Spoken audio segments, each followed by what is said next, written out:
Hello everyone, today's commentary is entitled Lost to Barbarism, the Planned Extinction of Traditional Western Values in Europe. We begin with a quotation from C.S. Lewis from his book Mere Christianity, which reads, "We all want progress, but progress means getting nearer to the place where you want to be. And if you have taken a wrong turn, then to go forward does not get you any nearer. If you are on the wrong road, progress means doing an about turn and walking back to the right road. In that case, the man who turns back soonest is the most progressive man." Well, remember when this was called a far-right conspiracy theory? Well, now the court in Austria has officially recognized Sharia law in that country. The Islamic Sharia law has now been ruled as legally binding for civil disputes in a European nation, pursuant to a recent ruling in Vienna. The case involved two men who used a Sharia arbitration tribunal to settle a case alleging that one of them owed over 320,000 euros to the other. The man who lost the Sharia arbitration decision then took the case before the official court of the land, the Vienna Regional Court for Civil Law Matters. That court upheld the Sharia tribunal ruling and adopted its legal reasoning. This case has caused a major outcry in Austria because it means that Islamic Sharia law is now legally valued in Europe, opening the door to a parallel system of justice. A leading politician from the Austrian FPO party has roundly condemned this ruling. The FPO is now the largest party in Austria based upon 2024 election results. According to Manfred Heimbuchner, quote, "Sharia is incompatible with our basic values. Austria is a Christian and Western state under the rule of law. That rule of law must never be undermined by parallel justice or religious legal systems such as Sharia." Even the mainstream media in Austria has condemned the ruling, with the outlet Express saying that, quote, "Austria is not an Islamic state," end quote. The Austrian integration minister has since promised to take action to ensure that Sharia law cannot be applied in future cases. Quote, "Sharia has nothing to do with Austria and the principles of our constitution, and it should remain that way," end quote. The Vienna court held that Sharia law would only apply in civil cases and not in criminal ones. That does not sound reassuring and merely begs the question about why Sharia law is being applied at all in European courts. In Sweden, it is now known that there are Sharia patrols on the streets to check if women are wearing sufficient clothing. There are reports that women there have been spat upon if found to have publicly dressed inappropriately. There are also more than 60 no-go zones in Sweden, with many women there reporting that they are afraid to walk alone outside after dark. According to official sources in Sweden, around 68,000 women and girls are genitally mutilated there. Sweden has long represented itself as a feminist utopia, but that image has been destroyed by recent reality. Last year alone, there were over 10,000 reported rapes in Sweden, among the highest rate per capita in the entire world. Consider these statistics. These are rape crime reports from 2000. England and Wales, 8,593. Germany, 8,133. France, 7,500. Poland, 2,399. Flash forward to 2023. England and Wales, 68,109. Germany, 39,029. France, 42,400. And Poland, they're down to 1,127. Note the obvious contrast between nations like Great Britain, Germany, and France, which accepted mass numbers of fighting-age men from the Third World over the past 2 decades, and the situation in Poland, which refuses to accept these migrant men, nearly all of whom derive from Muslim states. This Sharia rape culture was recently explained by a leading Islamist scholar. Quote, "In essence, generally, in classical Islamic thought, it's taken for granted a Muslim man can have up to 4 wives and an unlimited number of concubines, women who have slave status. A woman owned by her master, she has to freely give herself to her master. The master has the right to have sexual relations with her as she was one of his wives. Sex slaves are non-Muslim women." End quote. It is also well known that in the Swedish no-go zones, parallel societies are forming where they apply their own sets of rules. Now that Austria has officially recognized Sharia law as legally binding, the situation is most worrisome. It means that rulings made under an ancient pagan moral code fashioned 14 centuries ago, namely Islamic Sharia law, is now recognized by the official courts of a modern European nation. Well, you might be asking, how can this happen? Well, naturally, most of the mainstream media has simply ignored what is a major story. This should be headline news everywhere, but it isn't. Consequently, most people are unaware that Sharia law just became legally enforceable in a European country. An explanation of this apparent turn from civilization to barbarism is offered ironically by a renowned Austrian Jewish author of short stories and historical biographies. Stefan Zweig's tragic end resonated perfectly with the despair he felt about the fate of Europe and civilized customs. He had a large international audience during the 20th century interwar period. His elegant prose and psychological depth captured the fading world of the Austro-Hungarian Empire. Emotions prompted by the decline of Western civilization, challenged from within by barbarians, are as relevant today as they were 85 years ago.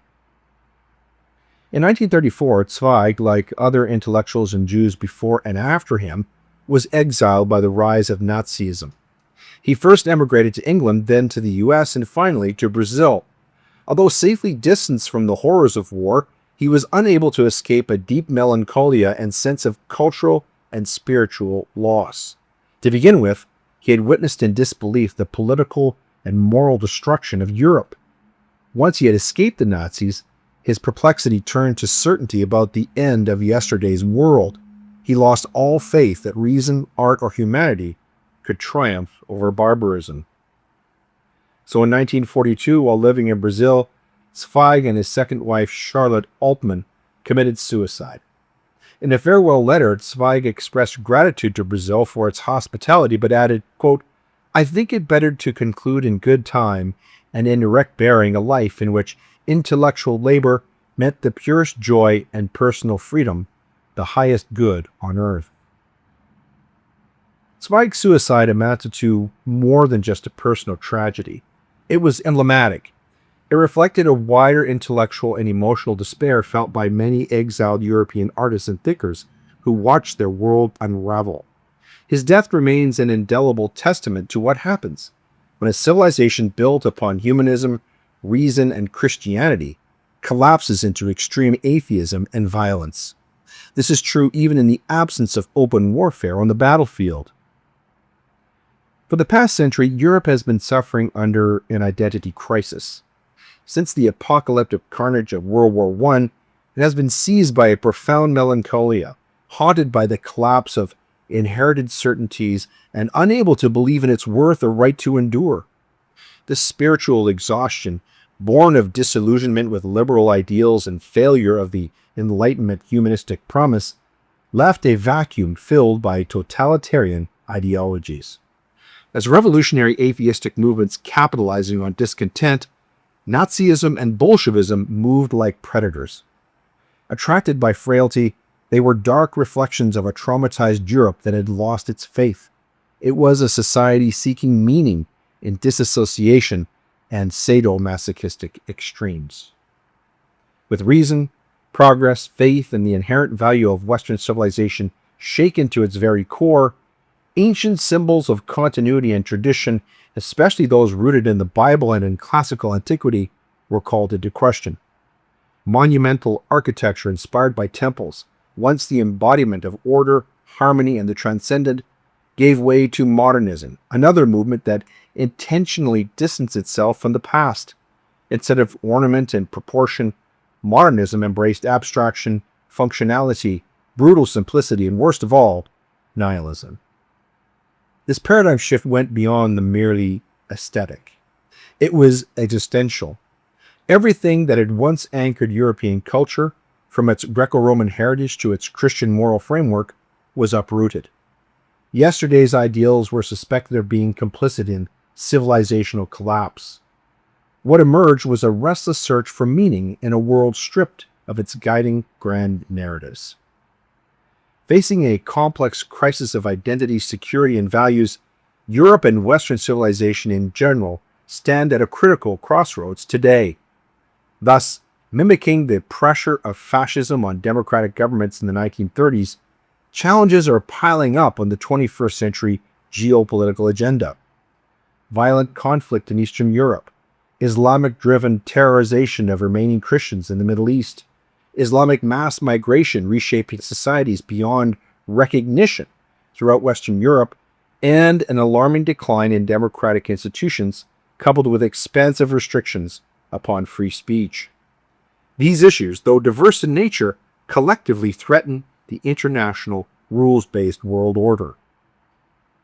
At the heart of Europe's immediate crisis, reviving memories of the darkest chapters in its history, is the Russo-Ukrainian War. In addition to a territorial dispute, the Russian invasion represents a direct assault upon the principles of national sovereignty and international law that the post-World War II order was painstakingly designed to uphold. The war has unleashed immense human suffering, displaced millions, and brought Europe face to face with the harsh realities of modern warfare on its own blood-soaked soil. Transcending a regional conflict, it tests the unity and resilience of Western alliances like NATO and the EU, while uncovering vulnerabilities in energy dependence and defense readiness. Beyond Europe's borders, the ongoing persecution and extermination of Christian minorities in the Middle East presents a moral and cultural crisis. These communities are some of the most ancient, continuous Christian presences in the entire world, but are vanishing under the pressures of war, religious extremism, and political instability. The destruction is a humanitarian one, which also signifies a loss to the Christian heritage integral to Western civilization. The failure to protect them reflects a growing inability in the West to project traditional values of religious freedom and human rights beyond its own borders. General ignorance about the actual spread of Christianity before Islamic conquests, moral relativism, and political cowardice constitute serious obstacles to action. So in countries like Austria, Germany, Great Britain, France, and Sweden, Western Europe grapples with the social, political, and legal implications of mass migration. Migration flows have transformed demographic patterns and tested the capacity of European societies to integrate newcomers. While immigration has temporarily provided labor and contributed economically, it has also ignited fears of cultural dilution, social fragmentation, and political radicalization. 85% of the world's refugees are Muslim. Not one of the 56 Muslim states accepts refugees. 11 of those states are among the richest nations in the entire world. Unprecedented polarization resulting from Islamic supremacism, including extreme anti-Semitism, and social segregation has occurred. Imams positively discourage integration and assimilation, straining the social fabric, complicating governance, and fueling nationalist and populist movements rejecting liberalism. This internal fragmentation is compounded by the noticeable decline in democratic institutions and growing pressure upon free speech throughout the West. Legislation recognizing Islamophobia in the UK and Canada is but one example.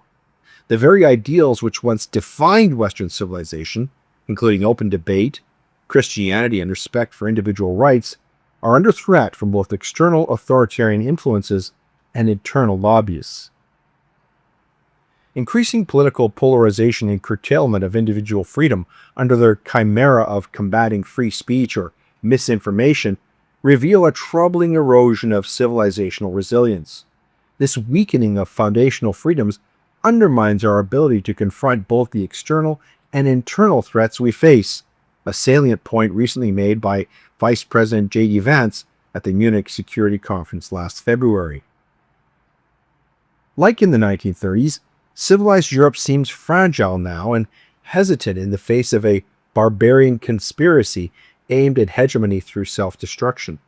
Mass migration in particular tests social cohesion and cultural confidence, and erosion of traditional norms threatens to unravel the very principles that gave Western civilization its distinct character.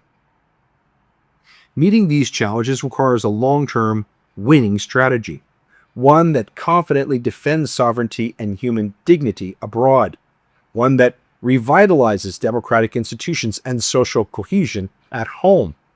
So, unless it confronts its existential crisis with resolve, empathy, and adherence to core Christian principles, Europe is all but lost, unable to preserve its legacy and shape a stable, just future in an increasingly uncertain world. For now, the irreversible process of transculturation is underway. Without question, the West has changed profoundly alongside sustained immigration from the Third World, legal and otherwise. As we have seen, Europe is particularly impacted by this change. Eastern pillar of the West, Europe borders the dominion of Islam. In that part of the world, the Muslim presence has a troubled history. To those with a grain of historical awareness, it recalls painful memories of the war of conquest that began over a millennium ago in the Levant and reached as far north as the city gates of Vienna, where a civil court recently adopted Sharia law. North America is the western pillar of the West, but it is also under siege. Millions of Latin Americans are migrating north, trying to cross the border in the hope of a better life for themselves and their children. Canada has the highest per capita immigration rate of any nation in the entire world, most of them coming from Asia and Africa. Like migrants of the old world, they are fleeing failed states, social misery, and barbarism. But numbers matter. Once they are plenteous enough, immigrants inevitably mold the society where they take up residence. Some are easier to integrate and assimilate than others. Christian immigrants in North America, although accustomed to political chaos and lawlessness at home, are more receptive to civilizational instruction than Muslims are, for whom Sharia stands above everything else, including laws and regulations of Western society. From a historical perspective, immigration into Europe from neighboring regions amounts to a resumption of Islamic expansionism. The means are different than in the era of the caliphates and the Ottoman Empire, but the results are the same. The West is morally depraved and self-doubting, preoccupied with rules as a matter of self-perception. It is seen by the rest of the world to be a civilization in decline. Those with a criminal mindset, including tyrants ruling entire nations, scorn those who are decent and show restraint. Propriety is indiscriminately mistaken for weakness and timidity by those with predatory instincts. Rather than admire Westerners for founding free, prosperous societies under the rule of law, outsiders tend to envy what we have. They happily buy into Marxist propaganda about exploitation of the Third World and the globalist demand for redistribution of wealth. Alternatively, they may reason that the time has come to defeat the West once and for all, and thereby establish a global caliphate. With Jesus Christ as our example, Westerners were once raised to show human love and to help those in need. We therefore begin by extending trust. This apparent weakness is coldly exploited by tyrants who demand payment to keep migrants from illegally trespassing into our borders, and by tyrants who wage war on us with migrants to destabilize our societies. Anyone doubting whether it is really possible to de-Christianize an entire continent need only look to history. The entire Levant was once Christian, so was Anatolia and North Africa. In those three regions, only dwindling, persecuted Christian minorities remain. Some have converted under duress over time. Others have been massacred because they refused to submit to Islam. Still others have simply been displaced. In Anatolia, de-Christianization is nearly complete. This is due to ethnic cleansing of Christians committed by Turkish Islamic conquerors who are genuine pioneers in the field. Executed with political determination and military organization, strategic mass killings have proven quite effective in building a sense of national unity. What remains of millennia of Western civilization is now rubble. This includes Greek amphitheaters, Orthodox churches, and Armenian villages. Any mention of ancient pre-Islamic cultures and their brutal extermination in the 20th century is now strictly taboo. Today, the post-Christian nations of Western Europe are diluted by several generations of Muslim immigrants. Thanks to high birth rates and constant arrivals by newcomers, their numbers increase steeply each year. Alien rules of behavior in public life are taking over at the same alarming rate. The grand replacement, as it has been termed by French polemicist Renaud Camus, is at work. The demographics speak for themselves, independent of any far-right conspiracy theories. The collapse of institutions that traditionally characterize Western society marks with brutal clarity the transition from the rule of law to anarchy and ultimately tyranny. One such institution is free speech. As a transitional phenomenon, we are prohibited from even discussing the sweeping changes taking place all around us. Just take nationwide gang rapes in Great Britain, for example. Evidently, Europe is set on a course of cultural suicide. Given Prime Minister's promotion of the idea that Canada is the most European nation outside of Europe and that Muslim values are Canadian values, and his open condemnation of Israel, we need only look to Europe to envision the disaster ahead for our own country. In the aftermath of World War I, Western societies let go of tradition. As if broken by the trauma of war, they lost faith in themselves and indeed in civilization itself. As Zweig put it, quote, "Having learnt our cruel lesson, we see their over-hasty optimism as banal in the face of a catastrophe that, with a single blow, cancelled out 1,000 years of human effort." End quote. Wavering between despondency and defiance, they turned their backs on the church. Like participants in a nihilistic orgy, they indulged in utopian, revolutionary fantasies, anti-classical iconoclasm, and modernist incantations. Unable to know how it would change their experience of meaning in life, they murdered their Heavenly Father. In His presumed absence, they behaved like neglected orphans, undisciplined and defiant on the one hand, but willing to submit to tyrannical stepfathers on the other. In the West, we have not waged an existential war since the defeat of the Tripartite Pact in 1945. In the meanwhile, American military power has deterred Bolsheviks from overrunning Europe and temporarily ensured the survival of liberal democracies. It is, however, beyond the power of the United States to protect Europeans from themselves. Along with large-scale importation of unskilled labor from the Third World to maintain a particular lifestyle, Europeans have stopped having children. To an alarming degree, their rural areas are being totally depopulated. The few children they still have refuse to sacrifice in war, so they go to great lengths to avoid open conflicts. Against all reason, they swear to a policy of appeasement, which Sir Winston Churchill famously eschewed, quote, "An appeaser is one who feeds a crocodile, hoping it will eat him last," end quote. Inasmuch as Europeans can really pay their enemies to refrain from escalating conflicts, they strike a deal without qualms.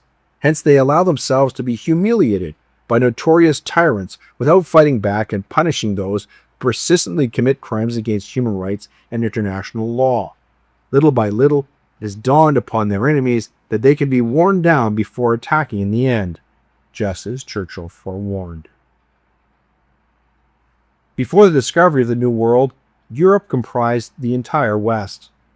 As Europe is being swallowed by the dominion of Islam, the New World, along with Australia and New Zealand, becomes the only remaining Western stronghold, the last bastion of civilization.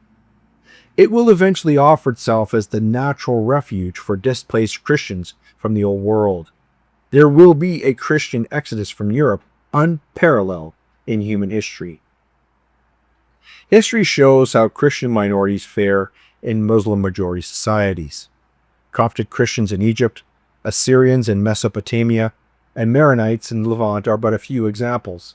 Always authoritarian, Muslim states choke Christian heritage. Followers of Christ are reduced to second-class citizens or dhimmis. living at the mercy of the Muslim majority. As time goes on, they lose heart, break up, and flee the land that was originally theirs. Unless we Christians of the world decide to reverse this tragic trend, to unite in brotherhood, and fight for all that is good and right, then we are doomed to extinction. That is the writing on the wall scripted by the enemy. But I pray that it is not the final epitaph for Western civilization. We close with another quotation from Sir Winston Churchill, who wrote, "When Muslims are in the minority, they are very concerned with minority rights. But when they are in the majority, there are no minority rights."